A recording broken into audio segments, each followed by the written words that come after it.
Okay, the first exercise of the first day, push-ups on push day. Now the reason we start with this is because you can do it anywhere, anytime, any place. You don't need any fancy equipment. You don't need $1 million worth of machines to utilize these muscle groups.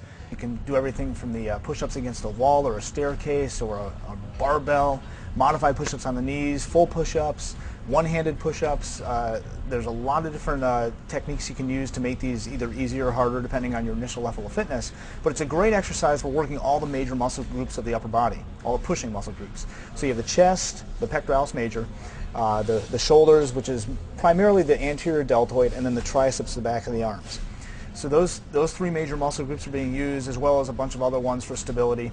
And the main motion is called horizontal, which is horizontal like this, humeral, which is the upper arm bone right here, and adduction. You're adding your arms together. So horizontal, humeral, adduction, and then you have a scapular abduction. You're actually bringing your shoulder blades forward away from your spine, so they're moving away from your spine. That's called abduction. So not that you need to remember that, but basically you're bringing your elbows forward and your shoulder blades forward when you do a push-up. Now these are muscles that a lot of people tend to focus on. A lot of people do a lot of bench press and stuff, but they also tend to get very tight. You need to stretch them out appropriately to prevent that, because you'll be walking around like this if you do too much of it, and also train the opposing muscle groups in the back of the shoulder blades and your upper back. So push-ups. When you're doing a push-up, you want to have your fingers in the right position so that you're not putting a lot of stress on the shoulder joint. If your hands are too high, they tend to impinge the shoulder. Your elbows are going to be up. If your elbows are above your shoulders, it impinges it, and it's going to put a lot of stress on the shoulder. If your hands are too low and you're pushing like this, it puts a shear stress on your shoulder joint.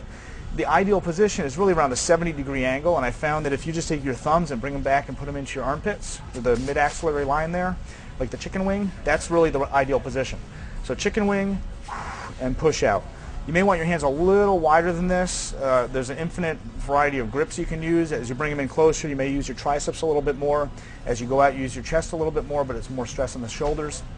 So the ideal position is probably right around here, where your forearms are parallel to each other when they're in the back position.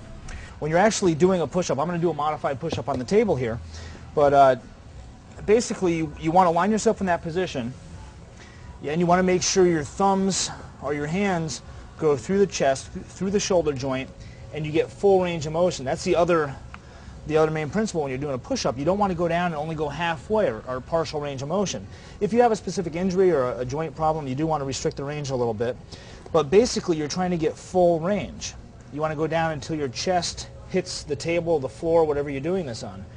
So when I do push-ups, I like to have my hand off the end of the table to give me a little extra stretch at the bottom. My chin can go past the table, breathing out on the way up. If I was back like this, and most of my clients tend to do, if you're in this position, you go down, you're going to tend to reach with your chin first. Okay, so I really tell people, try to keep your chin up and your chest down while you're doing this.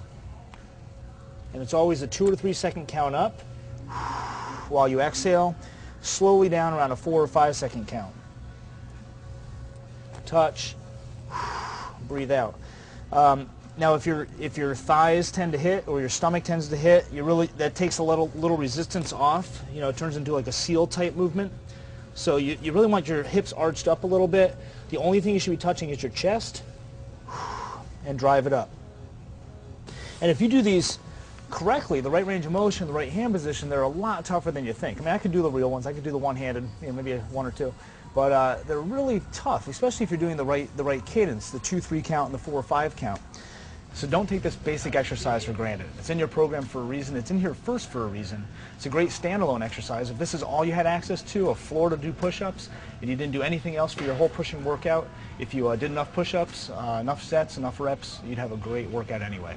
Ideal situation though, cardio, push-ups, and then on to pec fly, one of the best horizontal humeral adducting exercises on the market today.